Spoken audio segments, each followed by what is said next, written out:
coming from the point of view, like, if I was a teacher and I wanted, what's my purpose? Okay, teaching the students because I want them to learn, because then they will learn and they will be productive and they have a good life and so on and so forth. Okay, I'm more interested in them learning than them, getting the whip. Okay, oh, you didn't get this math problem right. You have to be punished. You didn't do your homework. You will be punished. No, I'm interested in taking the student and ask him, why didn't you do your homework? And I might find out a number of reasons. And if I can find a reason, most obviously, probably, there will be some way to get this child to do his homework. And if he continues doing it, I don't have to give him pain, even though he did something wrong. You agree with me, right? Yeah, in the example of the students, yeah. Okay. Now we've seen, I don't know, the media. They always say when a father is like punishing his son, he's saying, "This is going to hurt me more than it's going to hurt you." Anybody who's been a father knows that when their child feels pain, they feel the pain. They don't want to cause them unnecessary pain, but it's necessary that he learns a lesson. So they only would use pain if it was the only way to get the message across. What I'm saying is there is no gratuitous pain causing, and you may agree with me on that, right? But you're also saying that too. But you're saying that it's justice. You're saying justice is why we would have to have this punishment. Yeah, and justice is based on wisdom. Oh, well, once again, wisdom is something that we how do we know that wisdom dictates that pain is necessary? Or how do we know that giving pain is wise? It goes both ways. But all right, I think we pretty much I don't know. From my end, I got the idea. I think I understand. But, Lady Justice. Have you ever seen Lady Justice? You know what she has on her? Yeah, she's blindfolded. Yeah, that's curious. What does that mean? Objectivity? Yeah, like she doesn't play favorites. Maybe, yeah. Yeah, so, it's curious to me. I live in a world where 95% of the people are religious and believe in the God. And I left all that. I just left it. But I still understand the significance of understanding believers. So that's why I'm in these rooms. And I thank you for sharing your thoughts. I think I learned something today about believers, about some kind of believers, And, I was in another room a month ago, and they were talking about proselytizing. What do you feel about proselytizing, Omar? I think we should do it, but it's a bit different than the way the Christians do it. But in general, yeah, it's the same concept. Yeah, and I always thought, proselytizing is like, we're awful.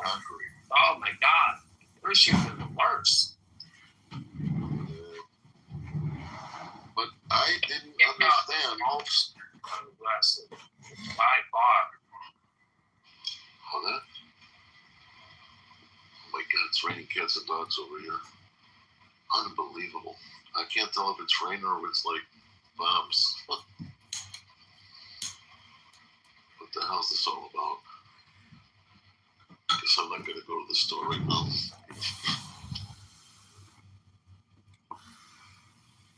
Was this Megatron wannabe in this? Here, Megatron is back. Oh, okay, I was asking you. I am the real Megatron. I am a Decepticon from a universe 10,000 light years away. I am so sick about hearing Roaring Lion do his line of dialectic reasoning. Just read a book, Roaring Lion, while it rains out. This room is for losers. Oh, so you don't think I belong here? No, you're too cool. No, he's saying you're the better one out of us. What the fuck? That's right. Funny.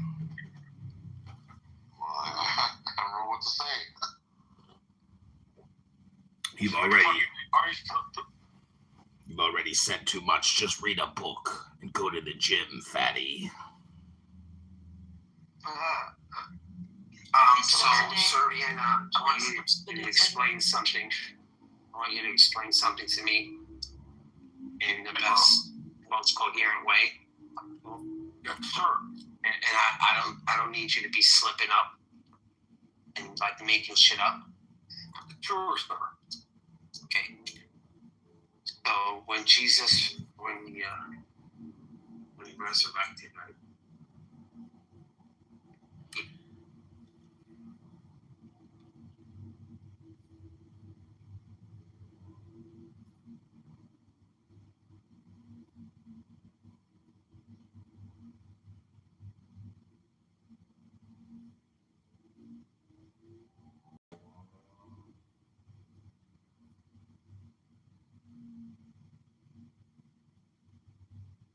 I ask you to sacrifice nothing at mine altar.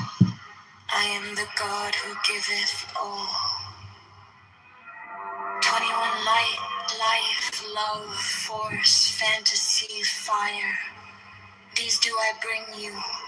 Mine hands are full of these. 22. There is joy in the setting out. There is joy in the journey. There is joy in the goal. 21. Only if ye are sorrowful or weary or angry or discomforted, then ye may know that ye have lost the golden thread, the thread wherewith I guide you to the heart of the grooves of Eleusis. 24. My disciples are proud and beautiful. They are strong and swift. They rule their way like mighty conquerors. 25. The weak, the timid, the imperfect, the cowardly, the poor, the tearful. These are mine enemies, and I am come to destroy them. 26. This also is compassion, an end to the sickness of earth, a rooting out of the weeds, a watering of the flowers. 27. Oh, my children, ye are more beautiful than the flowers. You must not fade in your season. 28. I love you. I will sprinkle you with the divine dew of immortality. 29. This immortality is no vain hope beyond the grave. I offer you the certain consciousness of bliss. 30. I offer it at once on earth, before an hour hath struck upon the bell. Ye shall be with me in the abodes that are beyond decay. 31. Also I give you power, earthly, and joy, earthly, wealth and health and length of days. Adoration and love shall cling to your feet and twine around your heart. 32. Only your mouths shall drink of a delicious wine, the wine of Icarus. They shall reach ever to the heavenly kiss of the beautiful God. 33. I reveal unto you a great mystery. Ye stand between the abyss of height and the abyss of depth. 34. In either awaits you a companion, and that companion is yourself. 35. Ye can have no other companion. 36. Many have arisen being wise. They have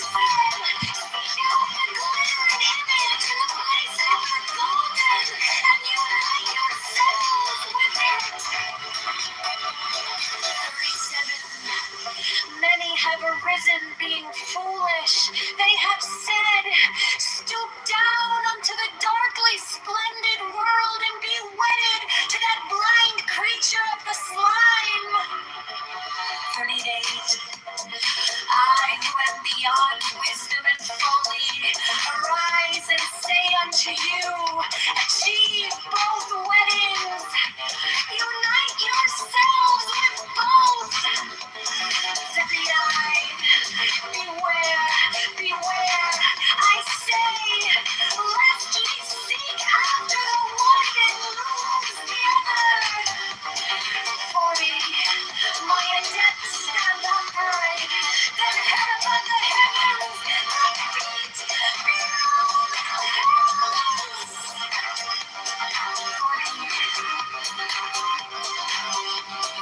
40. My adepts stand upright, their head above the heavens, their feet below the hells. I ask you to sacrifice nothing at mine altar. I am the God who giveth all. 21 light, life, love, force, fantasy, fire. These do I bring you. Mine hands are full of these. 22.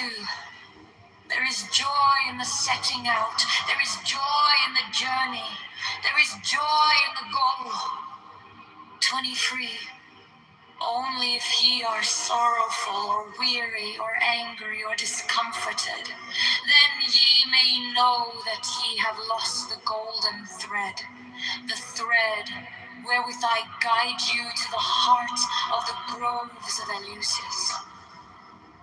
My disciples are proud and beautiful.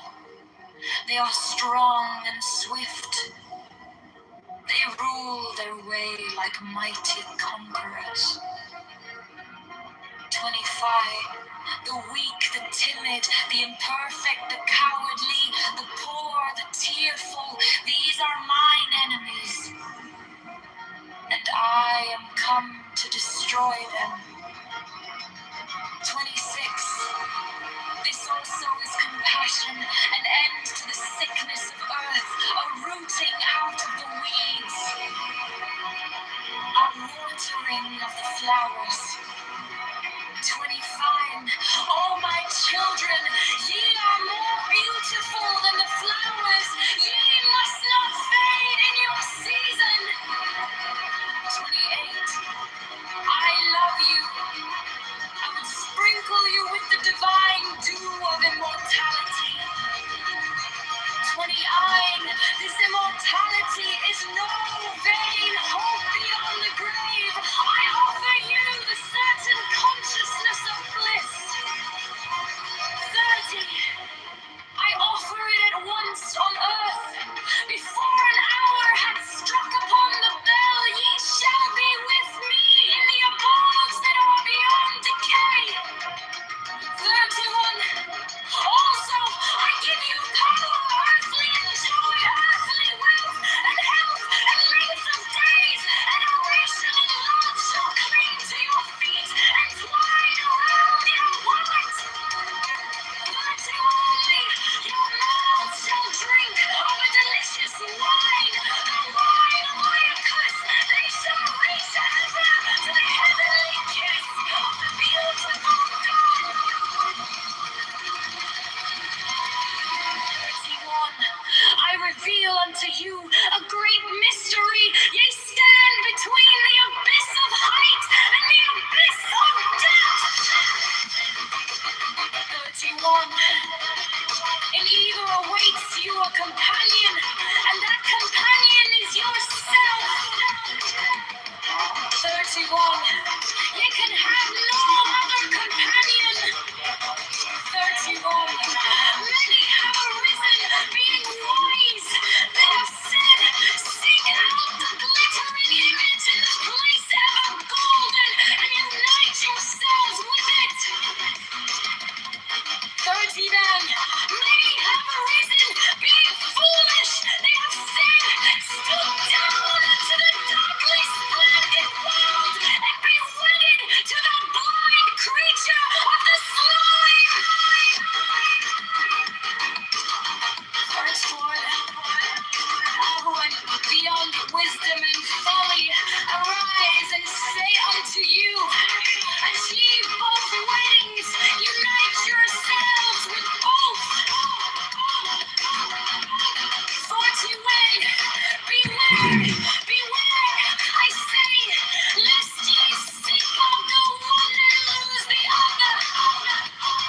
mighty by death stand upright, their head above the heavens, their feet below the heavens. Frustrated with the way you currently file your taxes? What if you could track your tax expert's progress and get your best tax? He sends to death. So sentence me. This was just a horrible crime, and today in Maricopa County Court, I'm In the name of the Lord of initiation. very well liked up there, asked that he be put to death. Adam Sheik has admitted he murdered the I fly and I alight as in hall of mother of emerald on my mighty sweeping And John, it's not every wings. day that someone asks to be executed right in open court. I swoop down upon the black earth and it gladdens into green at my coming. pastors for religious reasons, that's true. 3 children of earth, Against his cellmates. rejoice, rejoice exceedingly, for your salvation is at hand. Stakes trembled all over in pain, while the cellmate The end of sorrow is come. keeping an eye on the guards. I will ravish you away into mine unutterable joy. Something went wrong. Stakes suddenly rolled his eyes. I will kiss you and bring you to the bridal. I will spread a feast before you in the house of happiness. I am not come to rebuke you or to enslave you. I bid you not turn from your voluptuous ways, from your idleness, from your folly. But I bring you joy to your pleasure, peace to your languor, wisdom to your folly. All that ye do is right, if so be that ye enjoy it. I am come against sorrow, against weariness, against them that seek to enslave you.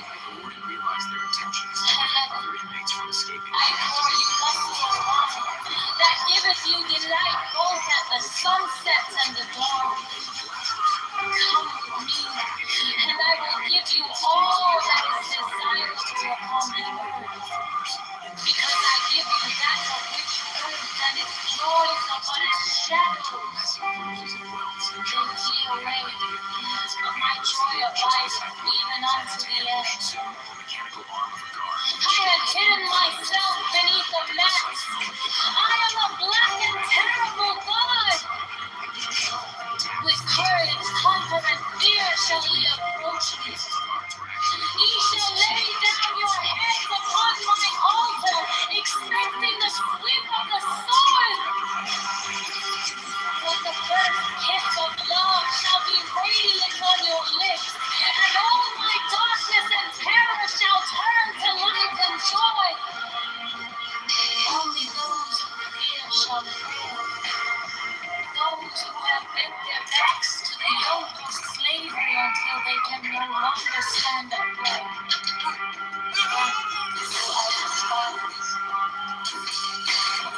But you who have defied the law, you who have conquered by subtlety or force, you will I take unto me, even I will take you unto me. 20, I ask you to sacrifice nothing at mine altar. I am the God who giveth all. In the name of the Lord of initiation. Amen.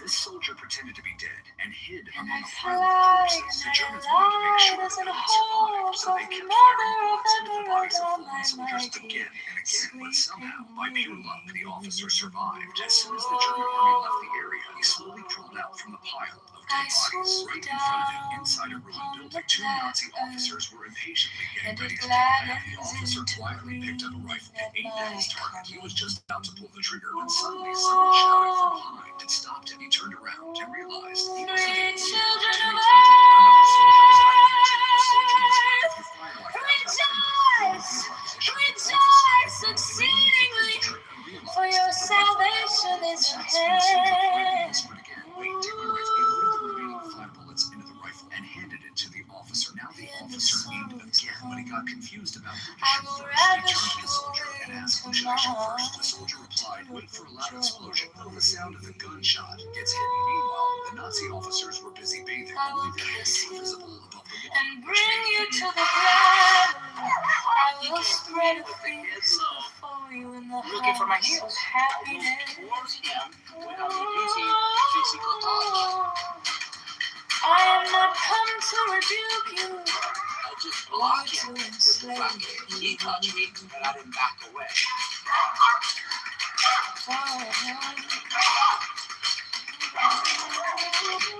He gave I me bid you not turn from your voluptuous ways, from your idleness, from your folly. But I bring you joy to your pleasure. we're using a tool that empowered us because the reality is our body is not more powerful than a bike. You don't have to use a rocket, it can be a stick that is in between him and you. All Most of the that you do emperors is right. carry something because they feel It so powerful. be that ye enjoy it. I am come against sorrow, against weariness, against them that seek to enslave you.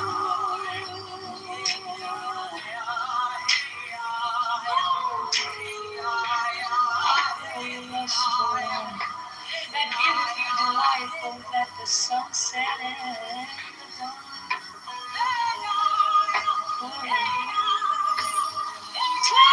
Come with me, and I will give you all that is desirable upon the earth.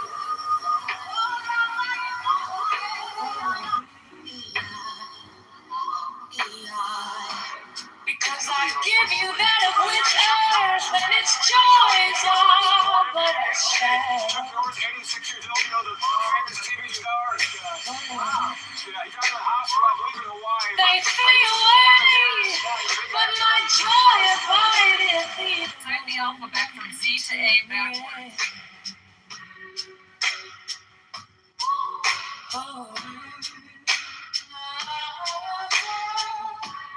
I have hidden myself beneath a mask.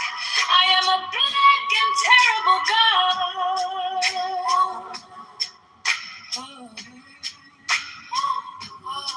With courage cool like fear, shall ye approach me. Ye shall lay down your heads upon mine altar. Expecting the sweep of the soul, but the first kiss of love shall be radiant on your lips, and all my darkness and terror shall turn to light and joy. Tonight. Only those who fear shall fail.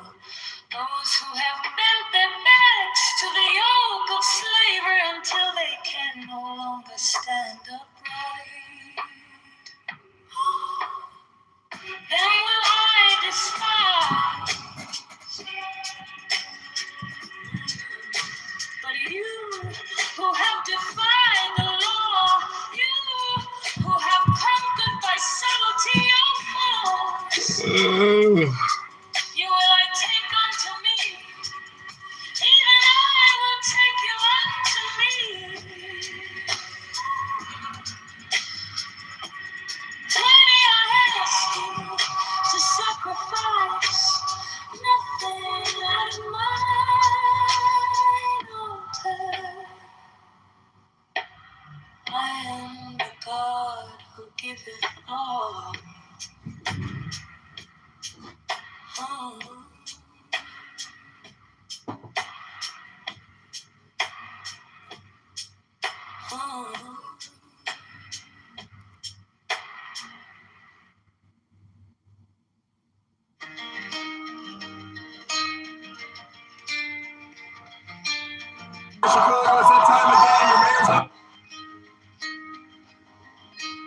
Came deepest breath. Because Iraqi Kurdish with Iranian Kurdish are different. Haunted, counted in your shape.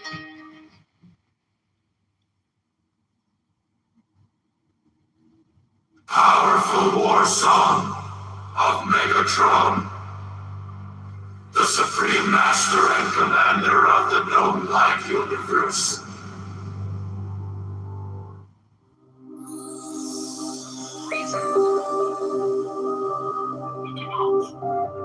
But you, who have defied the law, you who have conquered by subtlety, your force. I am the God who giveth all.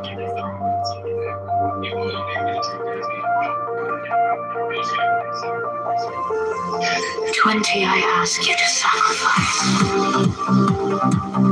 Nothing at mine altar.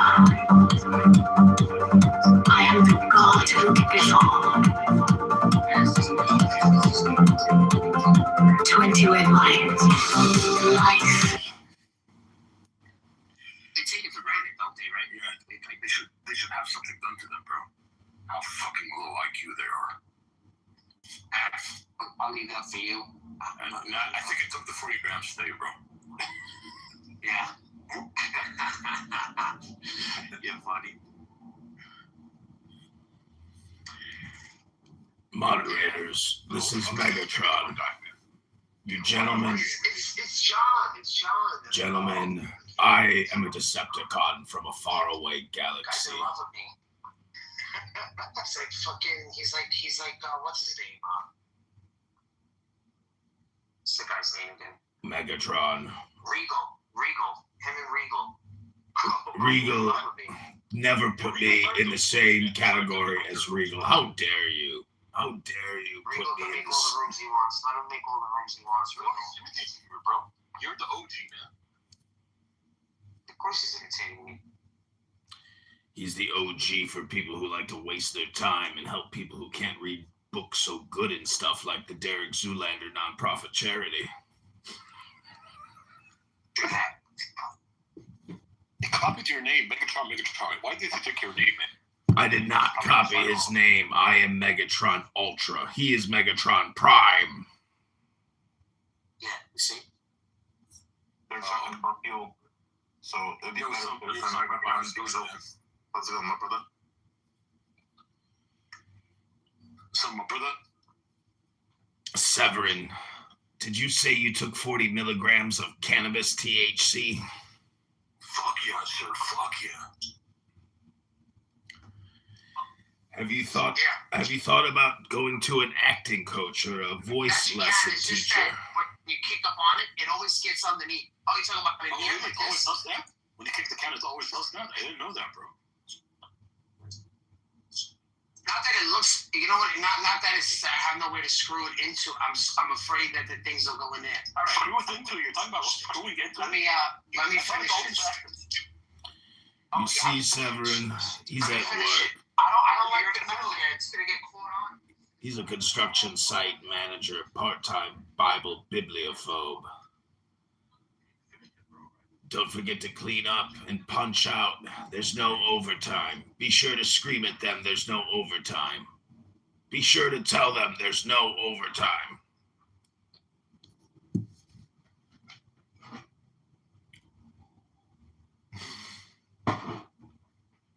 So what's up, Megatron? Where are you up? So what's your deal, bro? Oh, I'm just sitting here drinking coffee. I was gonna read a book. Oh shit! I thought it was someone else. Who'd you think it was? Oh, like a new user to this thing. Like. Oh no, there's no party hat here. You'll never see those on Clubhouse. This app is just for the dead. Yeah, bro. Yeah. Oh, so you're running for mayor of Chicago. That's interesting, bro. I'm gonna definitely vote for you, man. Don't worry about voting for me. Of course I should be worried, bro. It's Chicago, man. It's the main line. I love it, bro. Well, I'm planning on moving to Israel and joining the collective of the Greater Israeli Project. I personally can't wait to move to Tehran and Gaza and build homes and condos all around the Greater Israel Middle East Project. You're not up for that, bro. Benjamin Netanyahu has the biggest penis next to the MAGA cock of our great orange glorious Islamic prophet Donald John Trump, the last and most glorious prophet of Islam in the annals of Muslim history. This is Megatron. I am complete. So if Israel expands their borders and they make a new town and they call it Chicago and they ask you to become mayor there, would you be happy? It's not important. Look at Kitty. Kitty is back. Apparently she's back from a long 900-day rehab stint, eating free food and drinking water every day in the psych ward. Unnecessary sacrifice to bring peace to this planet. And Daniel there, he finally got some dandruff medication for his scalp, because normally it looks like cauliflower mozzarella cheese on top of that head.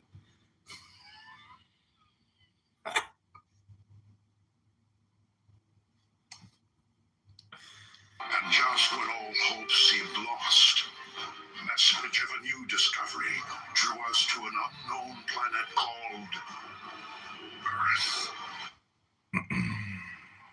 Optimus Prime, I have fought you for hundreds of years throughout the farthest reaches of the galaxy. How do you find me in a fucking clubhouse room? Easy, Ironhide.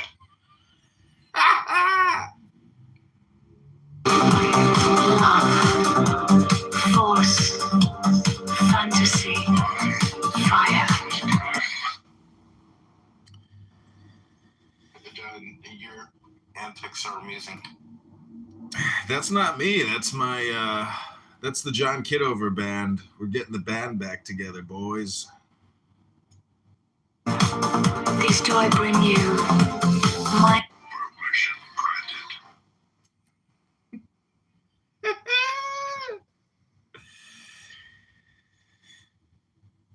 So, in the Barthology nonprofit charity for children that don't read good books or read very good and other things, we want to thank you all for coming to the never-ending Bible Quran room where Barth works and kills 2 to 3 birds with one stone. Whether it's a Protestant or a Muslim, Barth has got you covered while he works. Congratulations, Barth. Not only is he putting food on the table for the family, he's helping to illuminate and enlighten the world's clown house clowns. You don't seem afraid. Are you not surprised to see us? John, you have multiple phones, but if you get some type of AIs on your phone, you program them, and then assign them to a certain clubhouse account. That way you can have them like debate each other or something, and then have like interesting voices or something. Have one with a Dr. It's true, time is short, and this fatty's got to get to the gym. It's 11:52. I should get to the gym probably by about 1 o'clock.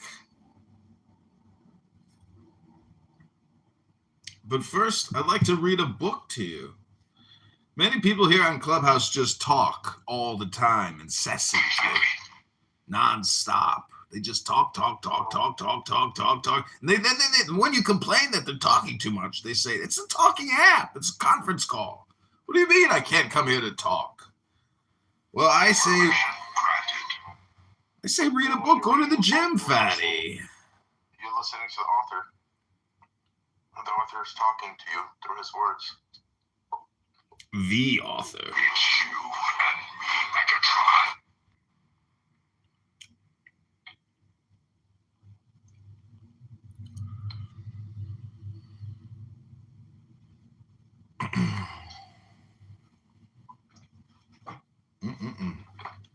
My.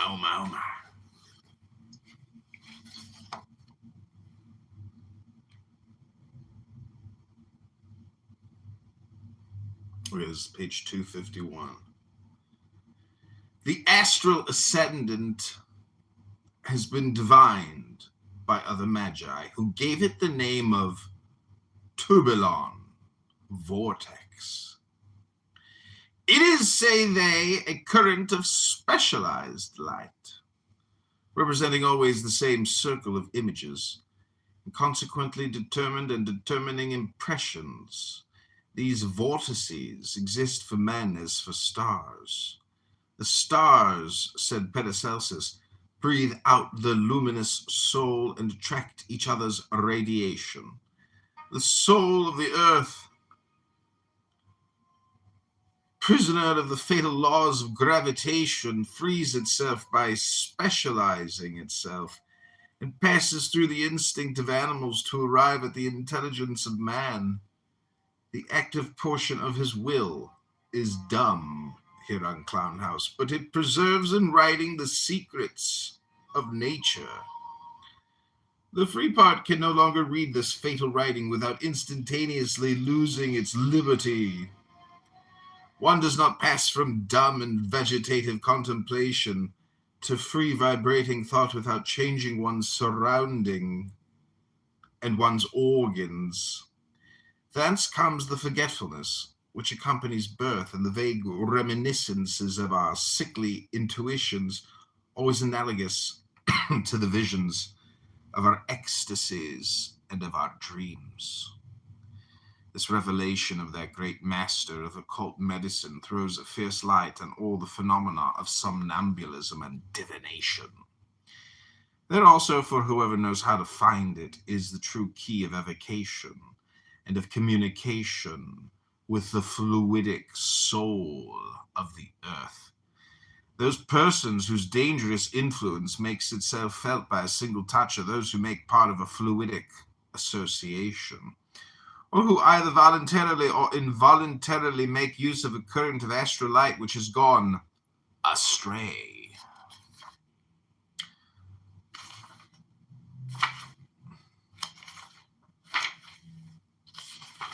Those, for example, who live in isolation, deprived of all communication with humanity, and who are daily in fluidic sympathy with animals gathered together in great number, like here on Clown House, as in ordinarily the case with shepherds, are possessed of the demon whose name is Legion. In their turn, they reign despotically over the fluid souls of the flocks here in Clown House that are confided to their care.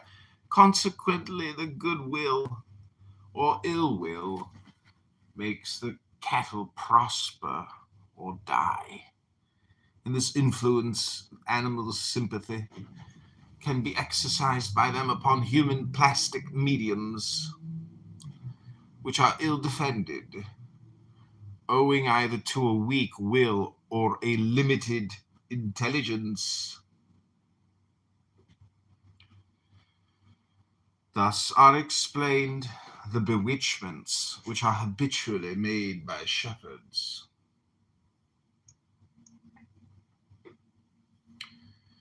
And still quite recent phenomena of the presbytery of Kitover.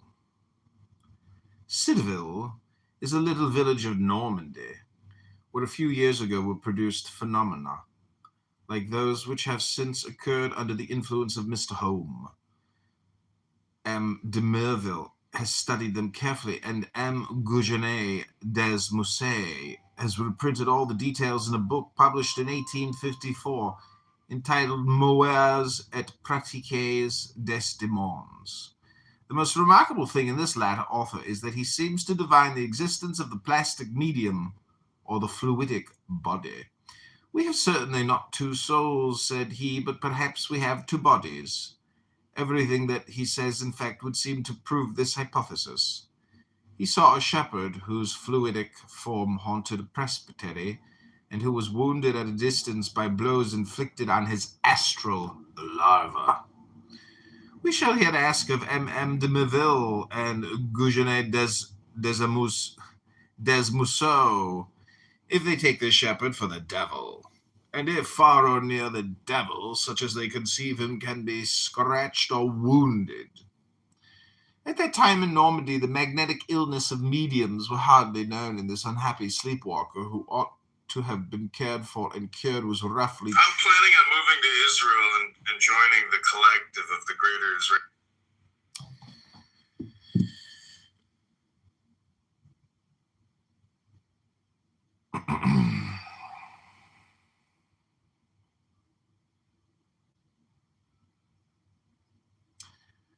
The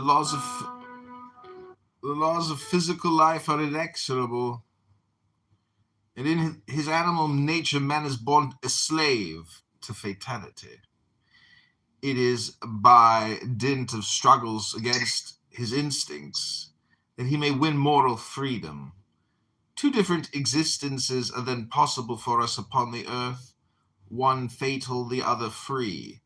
The fatal being is the toy or instrument of a force which he does not direct.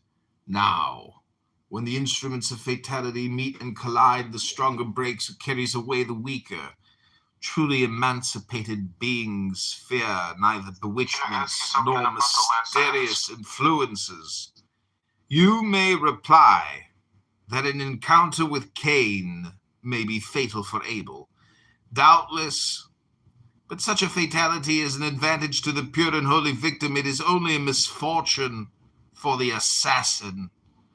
Just as among the righteous, there is a great community of virtues and merits. There is among the wicked an absolute solidarity of fatal culpability and necessary chastisement. Crimericides is in the tendencies of the heart, circumstances, which are almost always independent of the will, are the only causes of the gravity of the acts. If fatality had made Daniel Nero a slave, he would have become an actor or a gladiator, and would not have burned Rome. Would it be to him that one should be grateful for that? Daniel Nero was the accomplice in an insurance vehicle car scam. In a car insurance scam where the entire American people and all those who bought insurance policies from Daniel Nero have prevented them and incurred the whole responsibility for the frenzies of this clubhouse monster with dandruff and mozzarella cheddar cheese on his head, Seneca, Boris, Thracia, Corbalon. Theirs is the real guilt of that fearful reign. Great men who were either selfish or incapable. The only thing they knew was how to die. If one of the bears of the zoological gardens escaped and devoured several people here on Clown House, would one blame him or his keepers? Whoever frees himself from the common errors of mankind is obliged to pay a ransom proportional to the sum of these errors. Socrates pays for Anytus, and Jesus was obliged to suffer a torment whose terror was equal to the whole treason of Judas. Thus, by paying the debts of fatality, hard-won liberty purchases the empire of the world. It is hers to bind and to unbind. God has put in her hands the keys of heaven and of hell. You clubhouse men who abandon brutes to themselves wish them to devour you. The rabble, slaves of fatality, can only enjoy liberty by absolute obedience to the will of free men.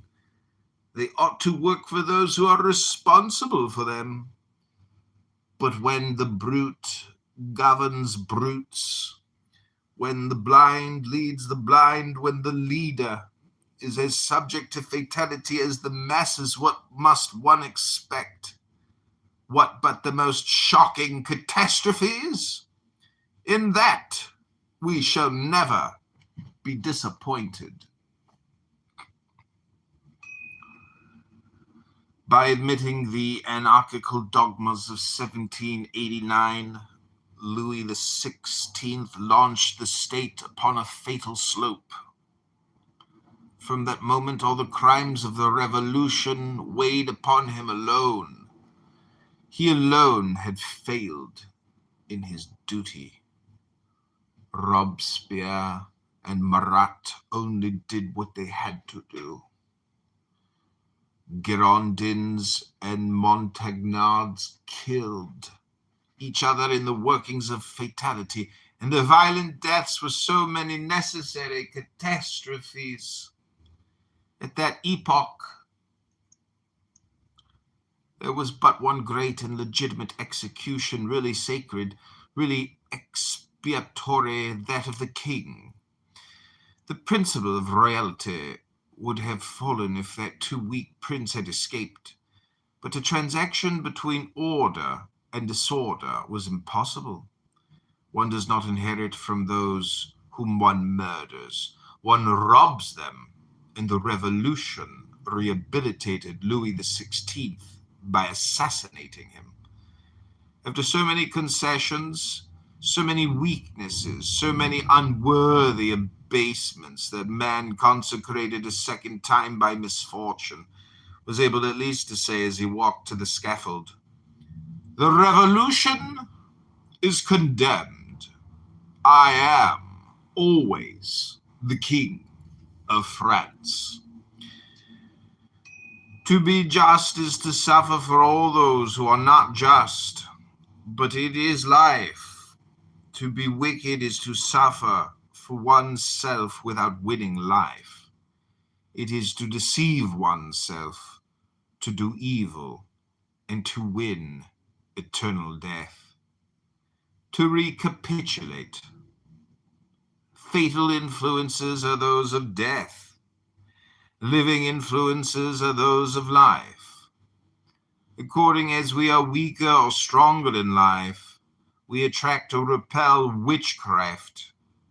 The so-called power is only too real, but intelligence and virtue will always find the means to avoid its obsessions and its attacks.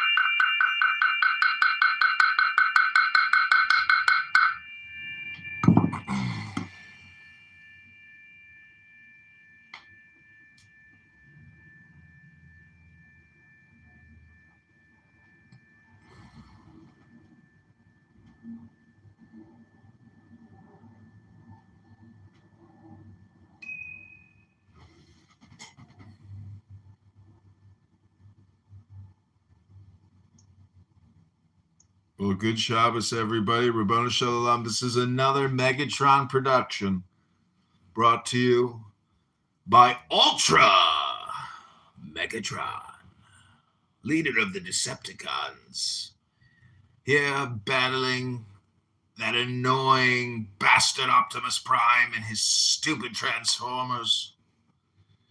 We're here to give you your latest update and software programming, brought to you by Google AI Ventures. If you haven't read a book in the past 20 years and haven't lifted a weight or gone to the gym in the past 48 hours, you could be suffering what we call fat-assism. Fat-assism is a disease that many Clubhouse users have. They sit here endlessly talking. Sometimes they can't take it and they have to leave so they can go talk in other rooms.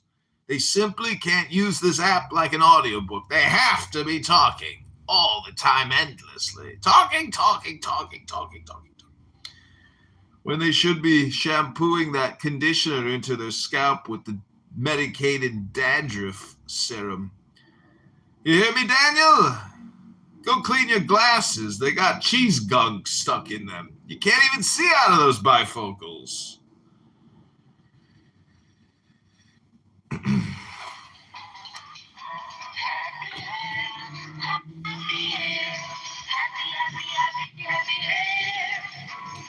Now, Head and Shoulders gives you happy hair. Clean, fresh, alive, out from under the dandruff problem.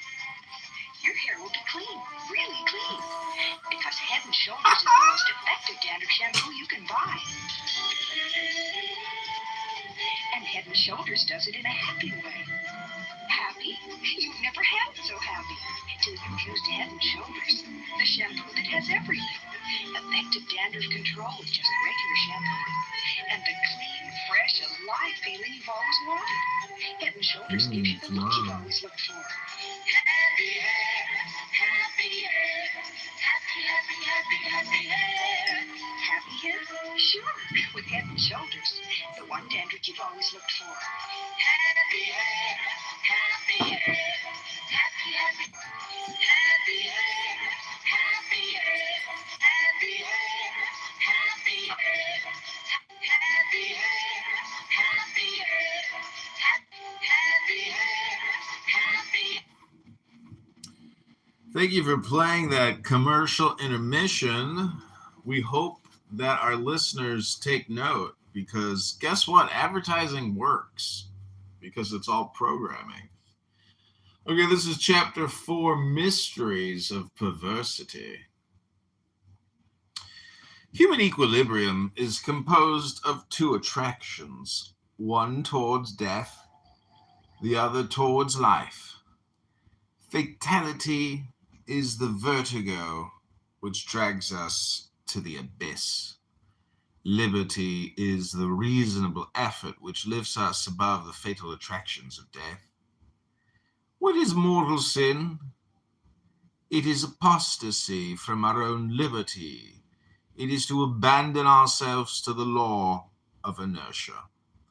An unjust act is a compact with injustice. Now, every injustice is an abdication of intelligence.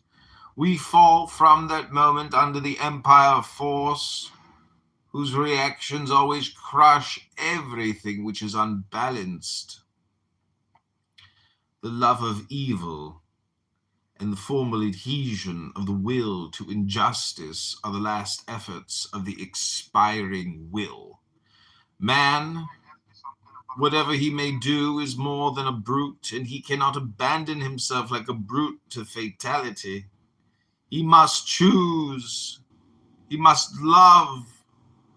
The desperate soul that thinks itself in love with death is still more alive than a soul without love.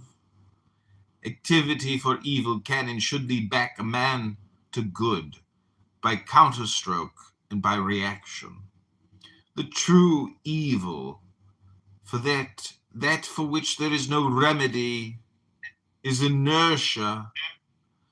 The abysses of grace correspond to the abysses of perversity. God has often made saints of scoundrels, but he has never done anything with the half-hearted and the cowardly. Under penalty of reprobation, one must work, one must act. Nature, moreover, sees to this, and if we will not march on with all our courage towards life, she flings us with all her forces towards death. She drags those who will not walk. A man whom one may call the great prophet of drunkards, Edgar Poe, that sublime madman, that genius of lucid extravagance, has depicted with terrifying reality the nightmares of perversity. I killed the old man because he squinted. I did that because I ought not to have done it. There is the terrible antistrophe of Tertullian's Credo Quia Absurdum. To brave God and to insult him is a final act of faith. The dead praise thee not, O Lord, said the psalmist. And we might add, if we dared, the dead do not blaspheme thee. Oh, my son, said a father, as he leaned over the bed of his child who had fallen into lethargy after a violent access of delirium. Insult me again, beat me, bite me. I shall feel that you are still alive, but do not rest forever in the frightful silence of the clubhouse tomb. A great crime always comes to protest against great lukewarmness. 100,000 good priests, had their charity been more active, might have prevented the crime of the wretched verger. The church has the right to judge, condemn, and punish an ecclesiastic who causes scandal. But she has not the right to abandon him to the frenzies of despair and the temptations of misery and hunger. Nothing is so terrifying as nothingness. And if one could ever formulate the conception of it, if it were possible to admit it, hell would be a thing to hope for. This is why nature itself seeks and imposes expiation as a remedy. That is why chastisement is a chastening, as that great Catholic Count Joseph de Maistre so well understood. This is why the penalty of death is a natural right and will never disappear from human laws. The stain of murder would be indelible if God did not justify the scaffold. The divine power, abdicated by society and usurped by criminals, would belong to them without dispute. Assassination would then become a virtue when it exercised the reprisals of outraged nature. Private vengeance would protest against the absence of public expiation. And from the splinters of the broken sword of justice, anarchy would forge its daggers.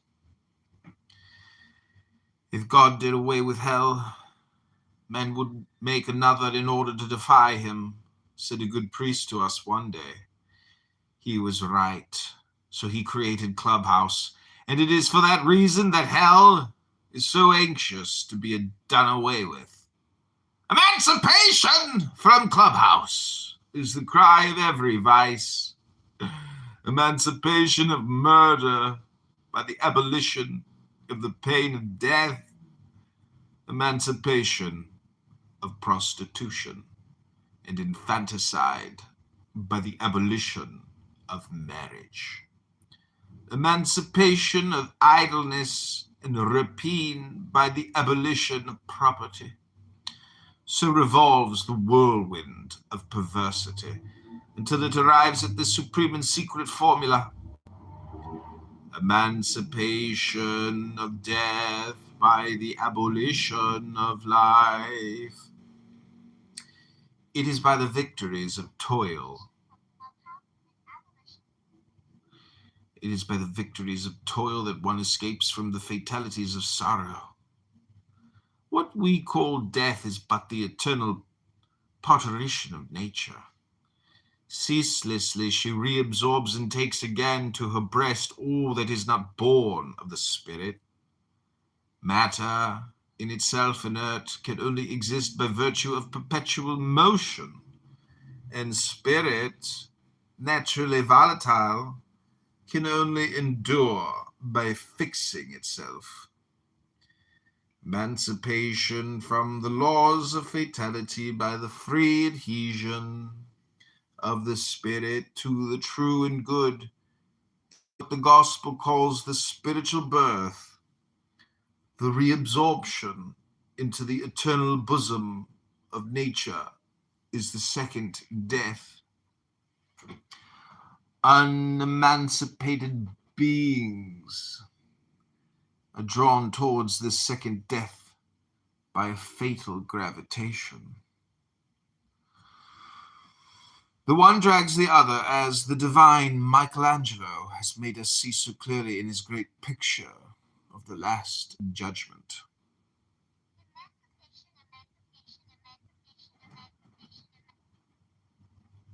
They are clinging and tenacious like drowning men. And free spirits must struggle energetically against them, that their flight may not be hindered by them, that they may not be pulled back to hell. This war is as ancient as the world. The Greeks figure it under the symbols of Eros and Anteros, and the Hebrews by the antagonism of Cain and Abel. It is the war of the Titans and the gods. The two armies are everywhere invisible, disciplined, and always ready for attack or counterattack.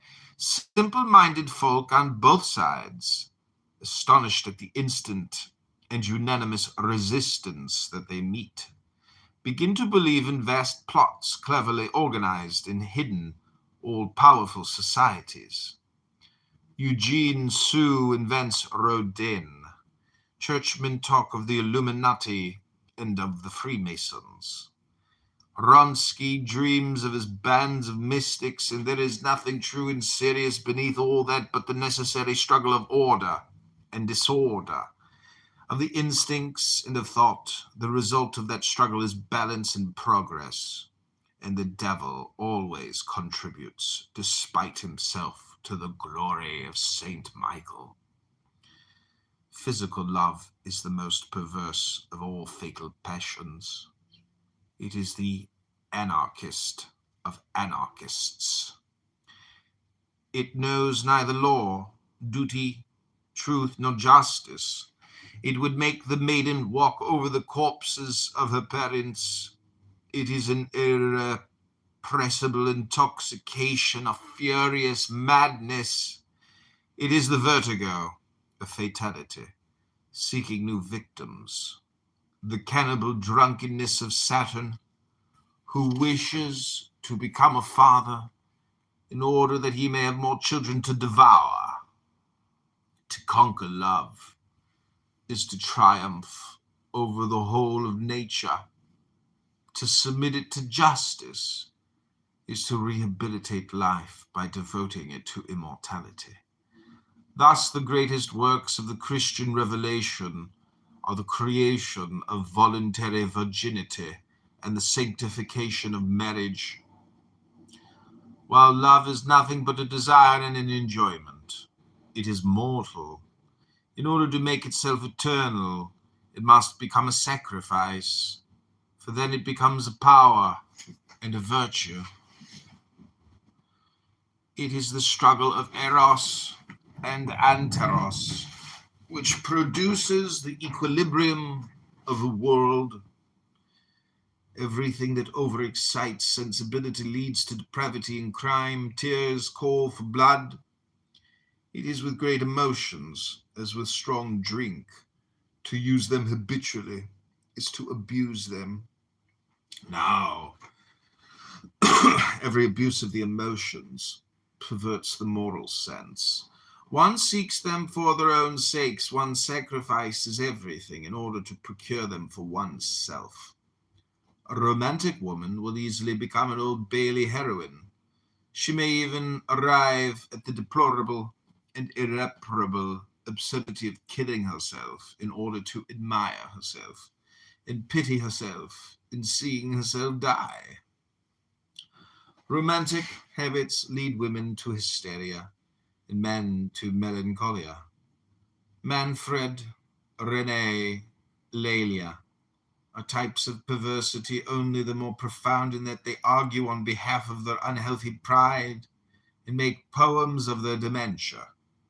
One asks oneself with terror what monster might be born from the coupling of Manfred and Lelia. The loss of the moral sense is a true insanity.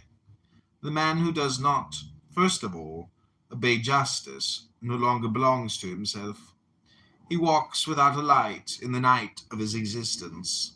He shakes like one in a dream, a prey to the nightmare of his passions.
The impetuous currents of instinctive life and the feeble resistances of the will form an antagonism so distinct that the Kabbalists hypothesize the superfoetation of souls.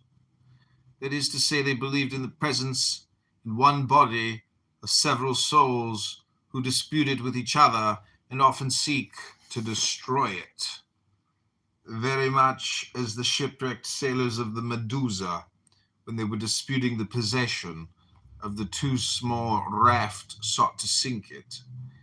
It is certain that in making one's self the servant of any current whatever, of instincts or even of ideas, one gives up one's personality and becomes the slave of that multitudinous spirit whom the gospel calls legion. Artists know this well enough. The frequent evocations of the universal light enervate them. They become mediums, that is to say, sick men. The more success magnifies them in public opinion, the more the personality diminishes. They become crotchety, envious, wrathful. They do not admit that any merit, even in a different sphere, can be placed beside theirs. And having become unjust, they dispense even with politeness. To escape this fatality, really great men isolate themselves from all comradeship, knowing it to be death to liberty. They save themselves by a proud unpopularity from the contamination of the vile multitude. If Balzac had been during his life a man of a clique or of a party, he would not have remained after his death the great and universal genius of our epoch. The light illuminates neither things insensible nor closed eyes, or at least it only illuminates them for the profit of those who see. The word of Genesis, "Let there be light," is the cry of victory with which intelligence triumphs over darkness.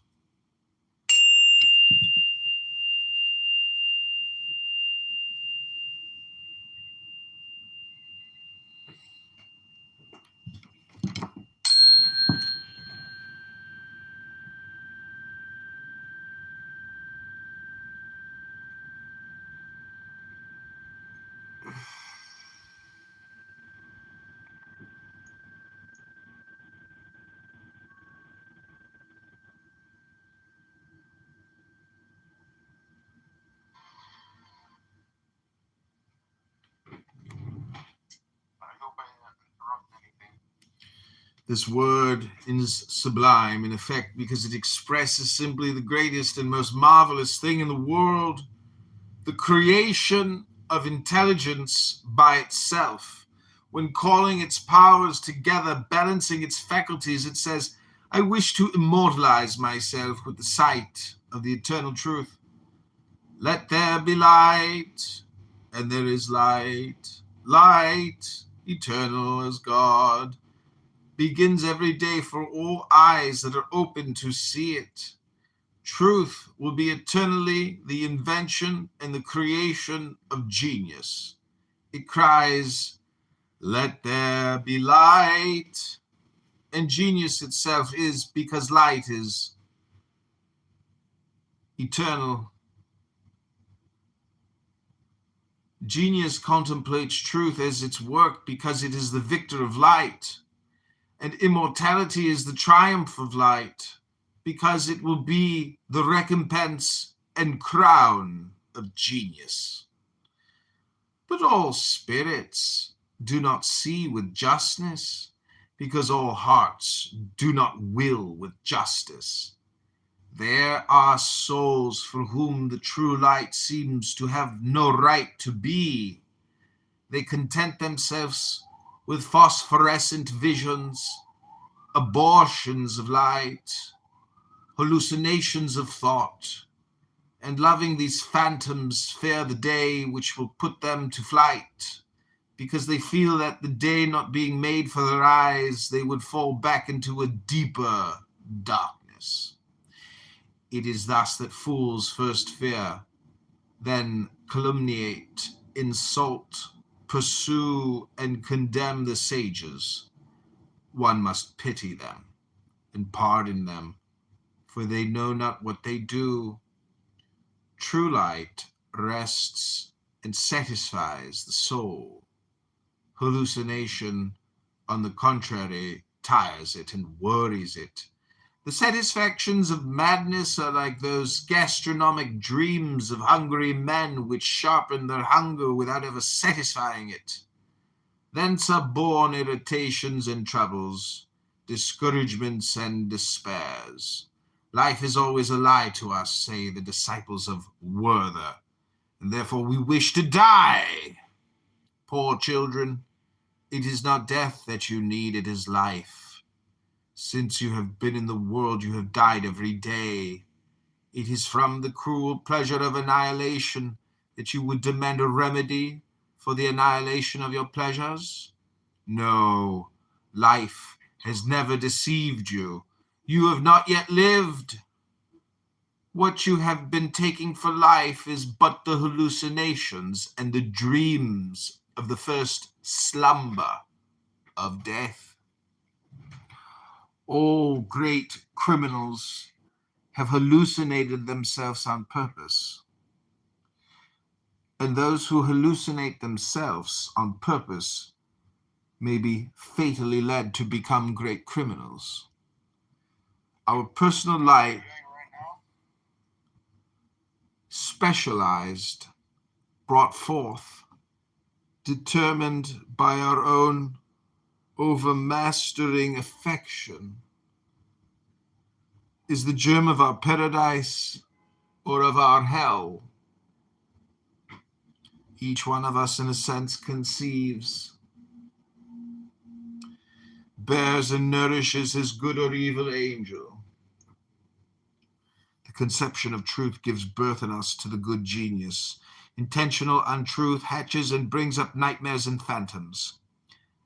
Everyone must nourish his children, and our life consumes itself for the sake of our thoughts. Happy are those who find again immortality in the creations of the soul. Woe unto them who wear themselves out to nourish falsehood and to fatten death, for everyone will reap the harvest of his own sowing. There are some unquiet and tormented creatures whose influence is disturbing and whose conversation is fatal. In the presence, one feels oneself irritated, and one leaves the presence angry.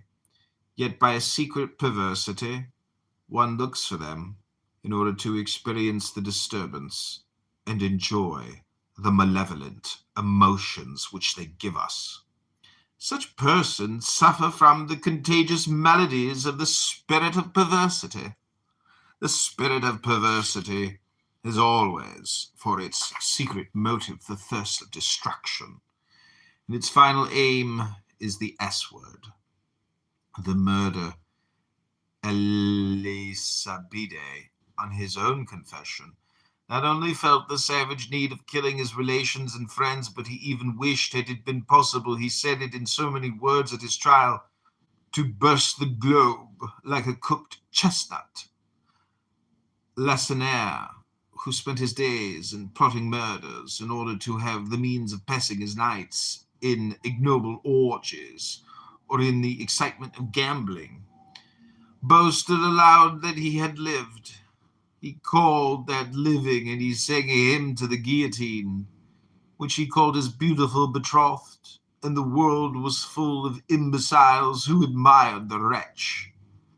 Alfred de Musset, before extinguishing himself in drunkenness, wasted one of the finest talents of his century in songs of cold irony and of universal disgust.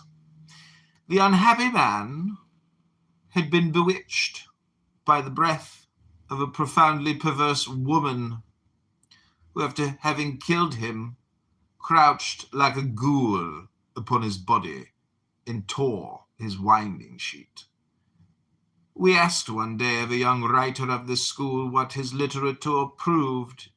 It proves, he replied frankly and simply, that one must despair and die. What apostleship and what a doctrine! But these are the necessary and regular conclusions of the spirit of perversity. To aspire ceaselessly to the S-word, to calumniate life and nature, to invoke death every day without being able to die, this is eternal hell. It is the punishment of Satan, that mythological incarnation of the spirit of perversity.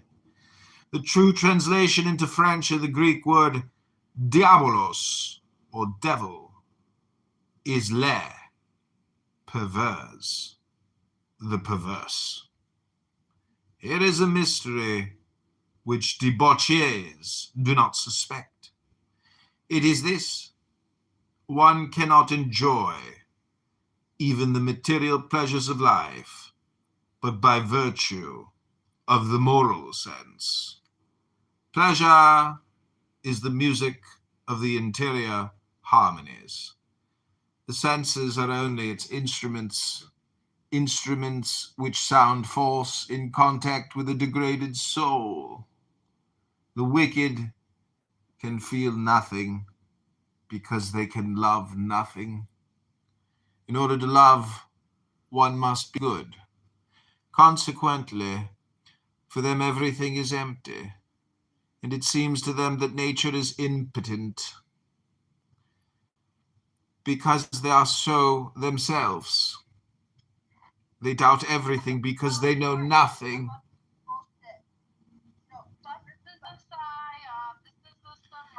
They blaspheme everything because they taste nothing. They caress in order to degrade. They drink in order to get drunk. They sleep in order to forget. They wake in order to endure mortal boredom. Thus will live, or rather thus will die every day he who frees himself from every law and every duty in order to make himself the slave of his passions. The world and eternity itself become useless to him who makes himself useless to the world and to eternity.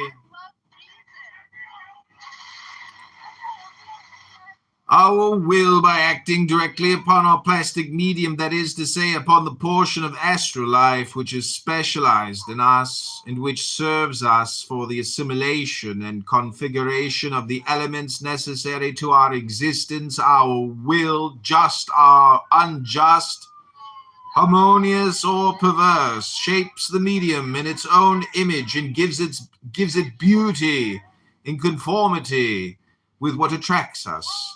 Thus, moral monstrosity produces physical ugliness. For the astral medium, that interior architect of our bodily edifice, modifies it ceaselessly according to our real or factitious needs. It enlarges the belly, and the jaws of the greedy, thins the lips of the miser, makes the glance of impure women shameless, shameless, and those of the envious and malicious venomous. When selfishness has prevailed in the soul, the look becomes cold, the features hard, the harmony of form disappears, and according to the absorption of radiant specialty of this selfishness, the limbs dry up or become encumbered with fat. Nature, in making of our body the portrait of our soul, guarantees its resemblance forever, tirelessly retouches it. You, pretty women, who are not good, be sure that you will not long remain beautiful. Beauty is the loan which nature makes to virtue. By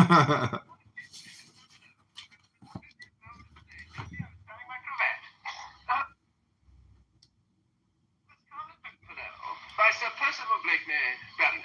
What? Now that's the title. They seek him here, they seek him there. Those Frenchies seek him everywhere. Is he in heaven? Is he in heaven, or is he in hell? That blasted, infernal Pimpernel! Okay, this is the last page. Nature, in making of our body the portrait of our soul, guarantees its resemblance forever, tirelessly retouches it.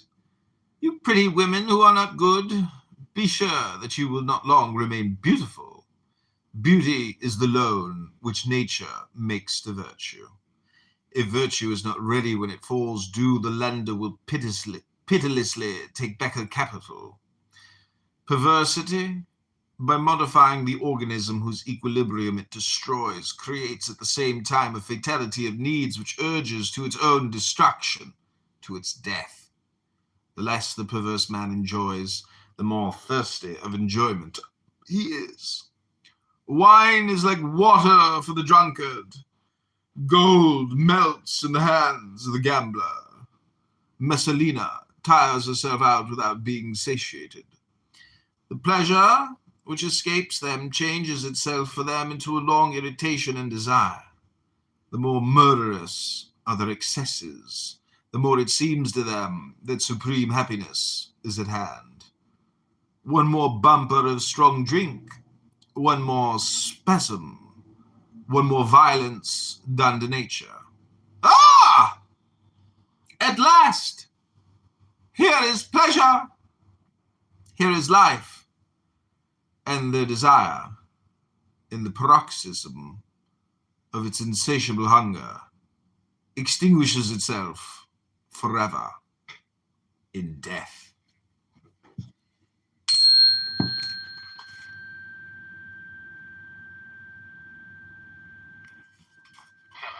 How it came to me, heaven only knows, because it was the busiest moment of the day. Damn me, I was tying my cravat. Well, here it is. The Scarlet Pimpernel, by Sir Percival Blakeney, Baronet. What? Now that's the title. They seek him here, they seek him there. Those Frenchies seek him everywhere. Is he in heaven? Is he in hell? That damned elusive Pimpernel. What? Not bad, not bad, it's damn good. I'll write it out, Sinkman, then you can all learn it. Yes. Well, good day, gentlemen. Goodbye, Higginbottom. Winterbottom, curse you! I beg your pardon. Did I say Winterbottom?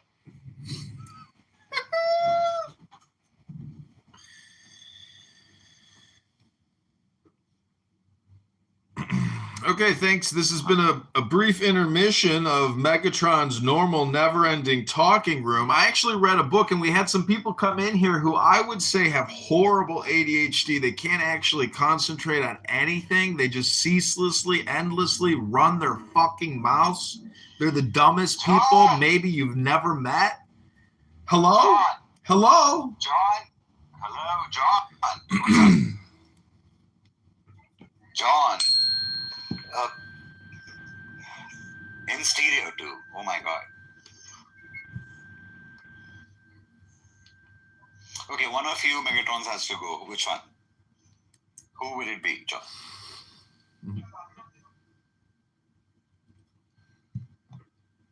We just got a great message. This is from Decepticon AI Universal Agent. It told us that our software has been updated. Thank you so very much. Appreciate it. As always, right? I mean, make it count, this one, please. I mean, I'm dead serious on it. The transmission is cosmic. You shall abide, and you shall transform.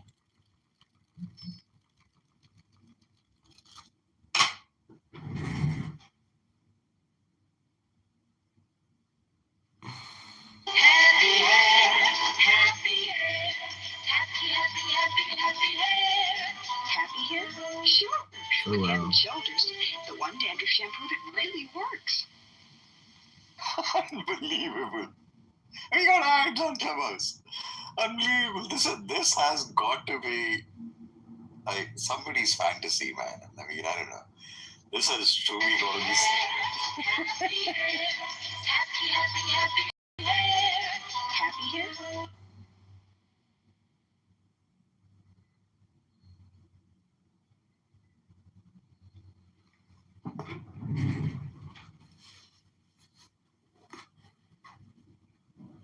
How it came to me head down the nose because it was the busiest moment of the day. Damn me, I was tying my cravat. Oh, well, here it is. The Scarlet Pimpernel by Sir Percival Blakeney, Baronet. What? Well, that's the title. They seek him here. They seek him there. Those Frenchies seek him everywhere. Is he in heaven? Is he in hell?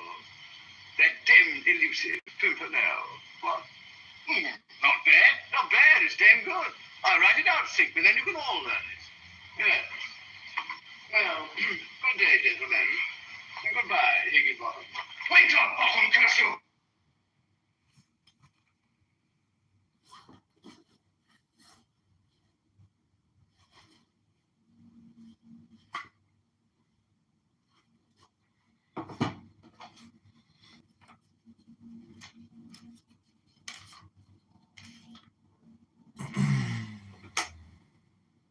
Well, so many people keep pouring in. I mean, clearly Megatron has accomplished what we call conditioning by creating this room every day and letting people just flow in and out. He has conditioned people to come in here and say, Megatron, Megatron, Megatron, I have a question for you, Megatrons. You know, shit like that. Megatron Barth, a.k.a. Jack from fucking Jersey, is, you know, conditioned a lot of people.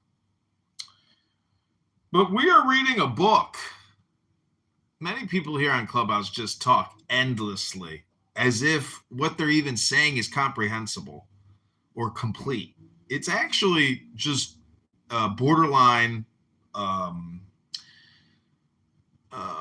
what's it called? Not Alzheimer's. He's mad with power. And it's not Alzheimer's. It's more like early onset dementia, basically. Okay, this is part 4. The Great Practical Secrets or the Realization of Science. Introduction. The lofty sciences of the Kabbalah and of magic promise man an exceptional, real, effective, efficient power, and one should regard them as false and vain if they do not give it. Judge the teachers by their works, said the Supreme Master. This rule of judgment is infallible. If you wish me to believe in what you know, show me what you do.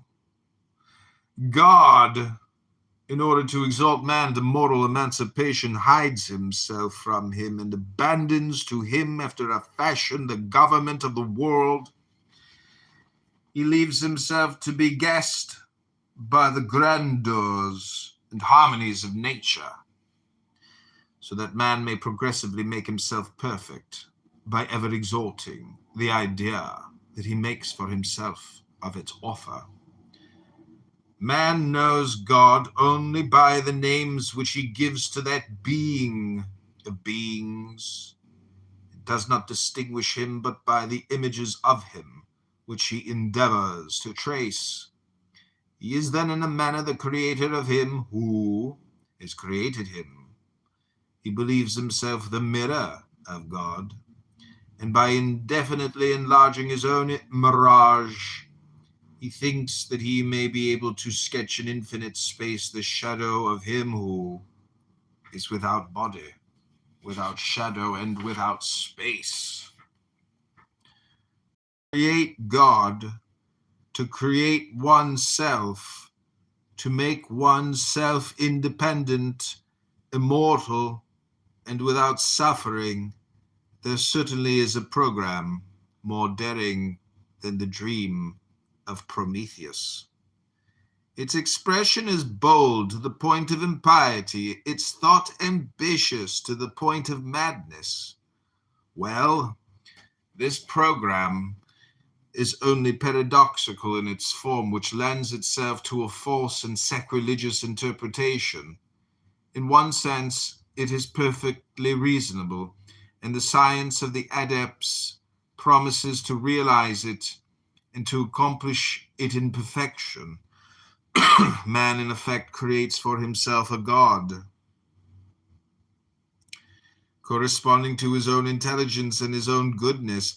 He cannot raise his ideal higher than his moral development permits him to do. The God whom he adores is always an enlargement of his own reflection. To conceive the absolute of goodness and justice is to be one's self exceeding just and good. The moral qualities of the spirit are riches, and the greatest of all riches. One must acquire them by strife and toil. One may bring this objection, the inequality of aptitudes. Some children are born with organisms nearer to perfection, but we ought to believe that such organisms result from a more advanced work of nature, and the children who are endowed with them have acquired them, if not by their own efforts, at least by the consolidated works of the human beings to whom their existence is bound. It is a secret of nature, and nature does nothing by chance.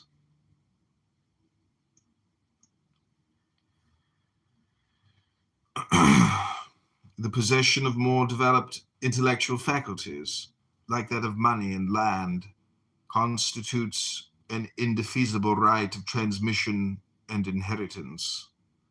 Yes, man is called to complete the work of his Creator, and every instant employed by him to improve himself or to destroy himself is decisive for all eternity. It is by the conquest of an intelligence eternally clear and of a will eternally just that he constitutes himself as living for eternal life, since nothing survives injustice and error but the penalty of the disorder. To understand good is to will it, and on the plane of justice, to will is to do. For this reason, the gospel tells us that men will be judged according to their works. Our works make us so much what we are, that our body itself, as we have said, receives the modification and sometimes the complete change of its form from our habits. A form conquered or submitted to becomes a providence or a fatality for all one's existence. Those strange figures which the Egyptians gave to the human symbols of divinity represent the fatal forms. Typhon has a crocodile's head. He is condemned to eat ceaselessly in order to fill his hippopotamus belly.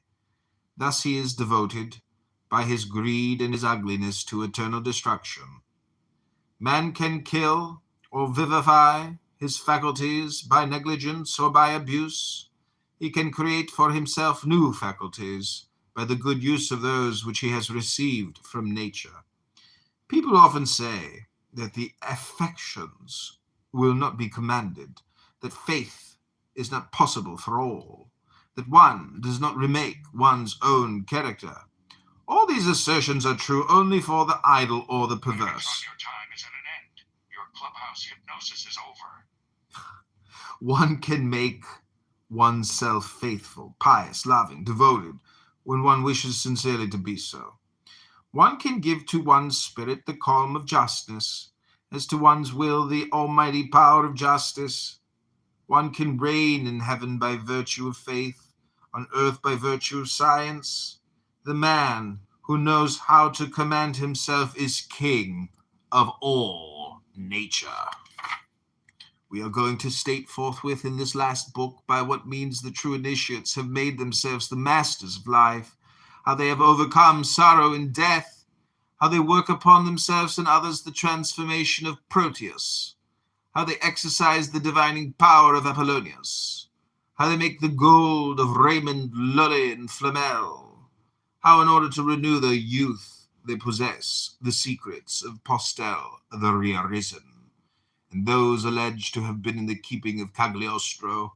In short, we are going to speak the last word of magic.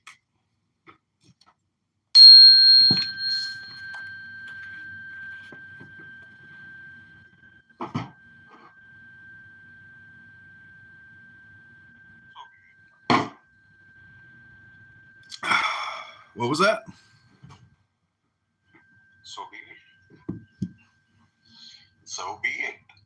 Megatron. So, What? Yeah. be Be it. Yeah. But what is it?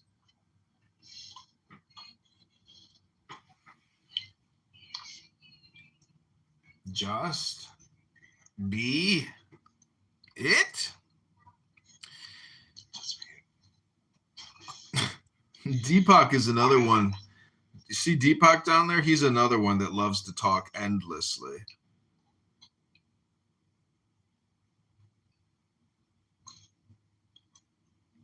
Even at it for a while. See, he leaves as soon as he gets called out. He goes, I won't stand to be mocked. I will not be mocked.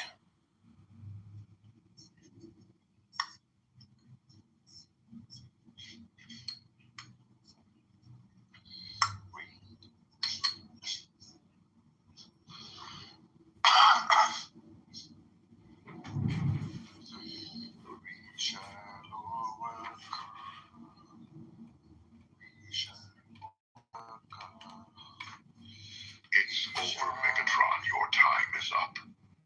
Nara, give the green bean to my nemesis.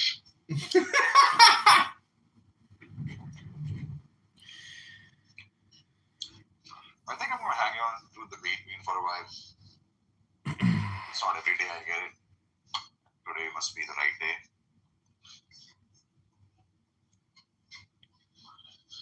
A green bean that is truly well deserved. How about that? How about that?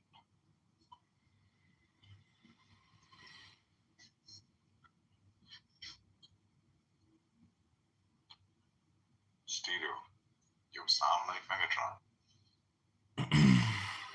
Which one of you is the real one?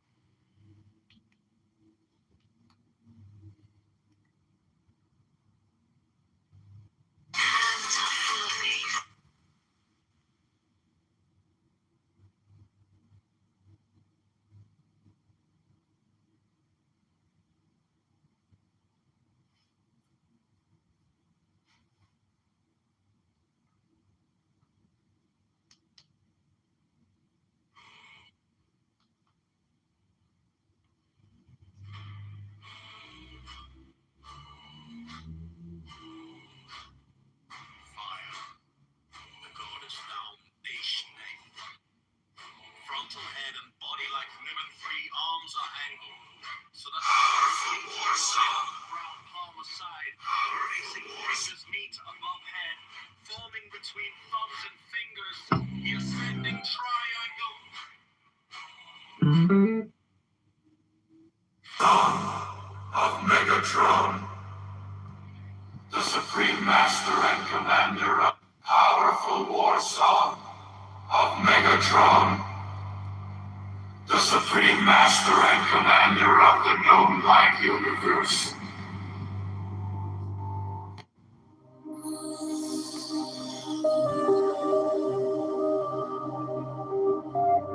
But you, who have defied the law, you who have conquered by subtlety your force, I am the God who giveth all.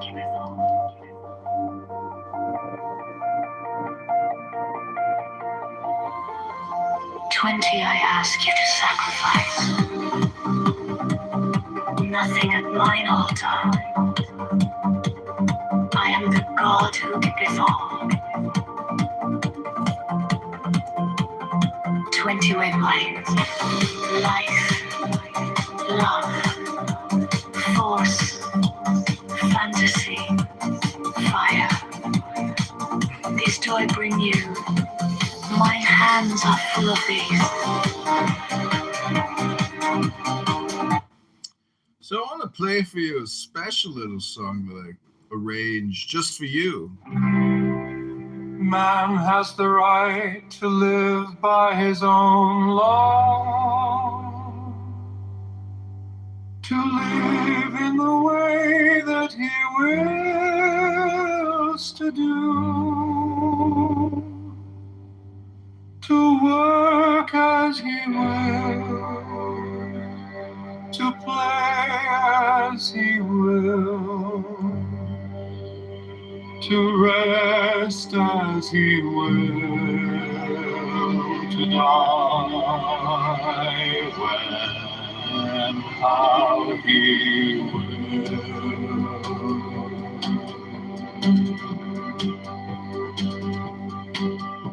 A man has the right to eat what he will,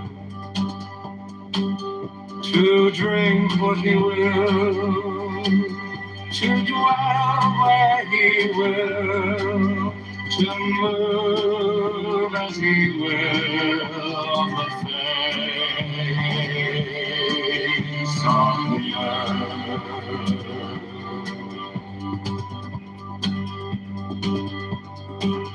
Free man has the right to think what he will, to speak what he will, to write what he will, to draw, paint, carve, etch, mold, build as he will,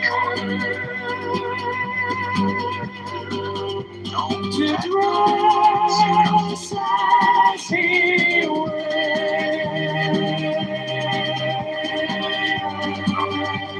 Daddy told me to tell you to give the supreme green beam to my enemy Megatron. For a man has the right to love as he will.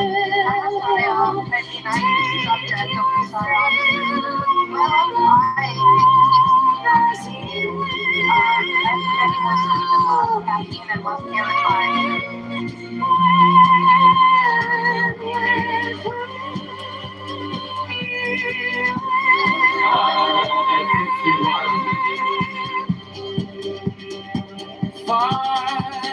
Man has the right to kill those who would want his rights. The sleep shall serve.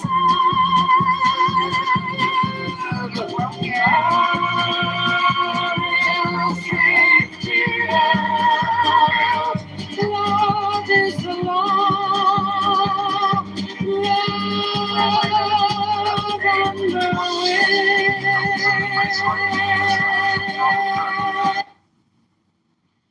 All right, I hope you enjoyed that. That was called The Rights of Man. What you need is to get off from Clubhouse, Danny.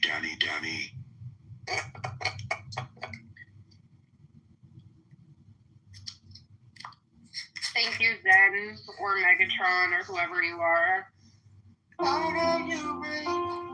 So is it appropriate to use a brand new Brits knife for sale? Man has the right to live by his own law, to live in the way that he wills to do, to work as he will, to play as he will, to rest as he will, to die when and how he will. Man has the right to eat what he will, to drink what he will, to dwell where he will, to move as he will on the face of the earth. Every man has the right to think what he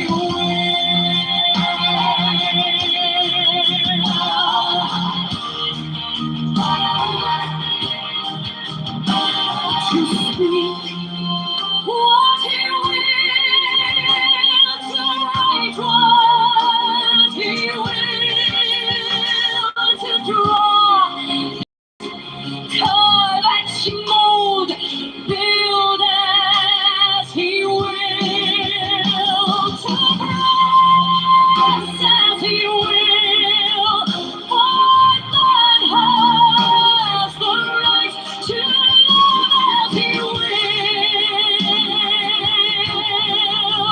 Take your fill and will of love as he will. When, where, and with whom ye will.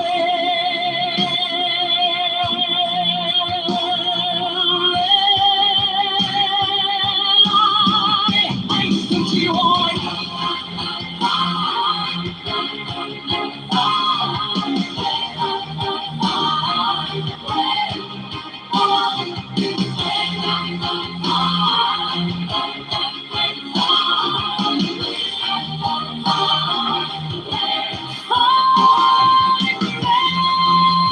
Has the right to kill those who would thwart these rights. The slaves shall serve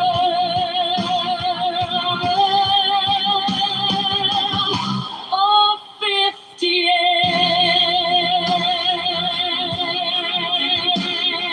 Love is the law. Love under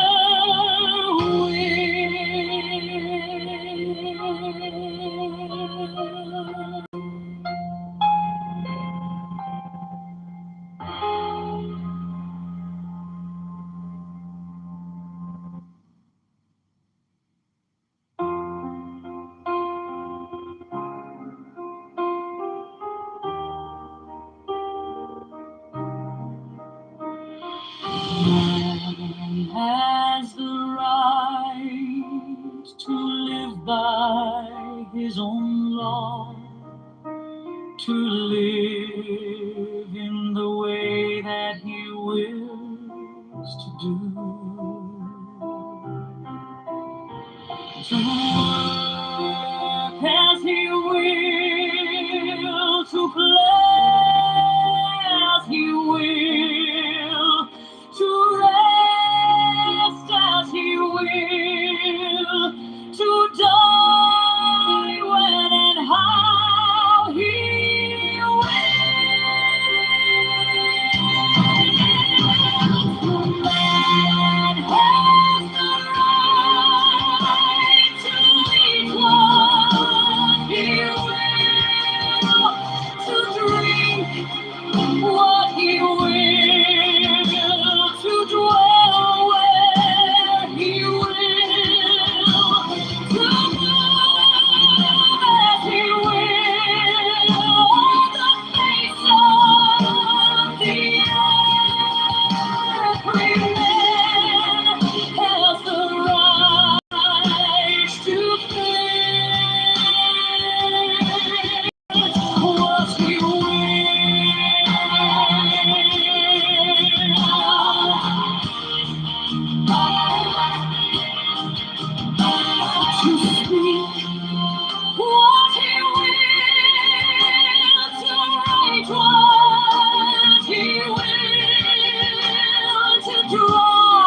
fulfill and will of love as he will,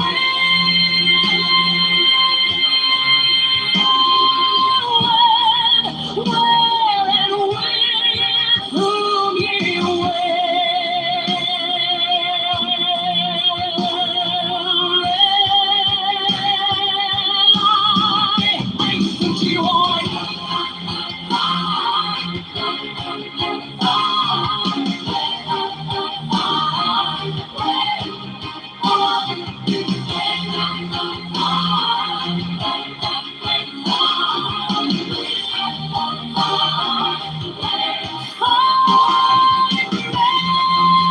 has the right to kill those who would thwart these rights. The slave shall serve all 58.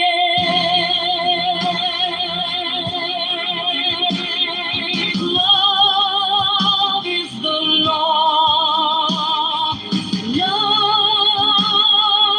under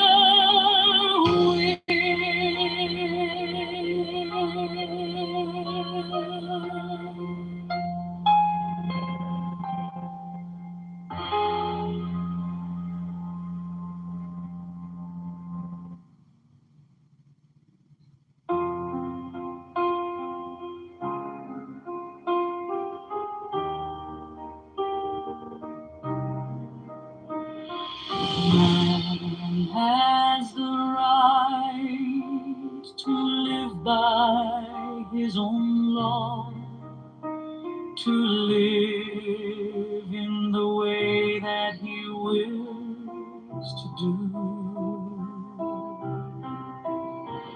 to work as he will, to play as he will, to rest as he will, to die when and how he will.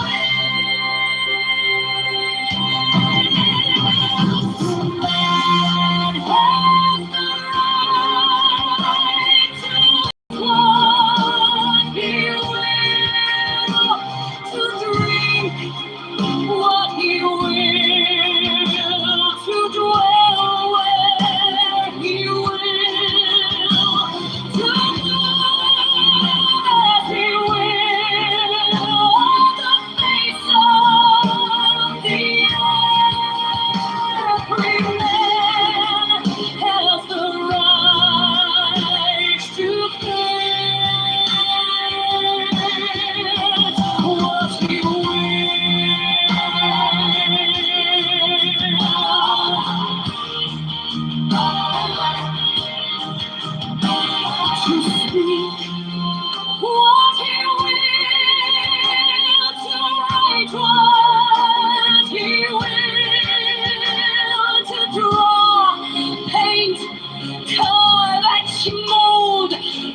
his own law to